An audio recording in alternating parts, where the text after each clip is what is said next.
Ito yung mga studies. When you do the low carb, it will improve your EGFR, yung mga may kidney disease, unchanged ang EGFR, which is hindi nagwo-worsen or nag-improve ang kanilang EGFR. So, alam nyo ang EGFR. Filtration rate yan ng kidney. So, pagka mahina ang filtration rate niya, yan yung mas malala ang kidney disease. Ito naman, in 143 patient, creatinine nila nag-improve. Ito, di ba yung kinakatakot nyo?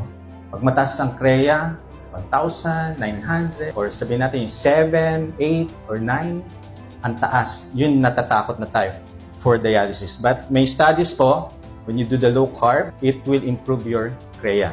When you do the low carb diet, even if you have kidney disease, it will improve your EGFR, blood pressure, HbA1c, lipids kasama din sa studies.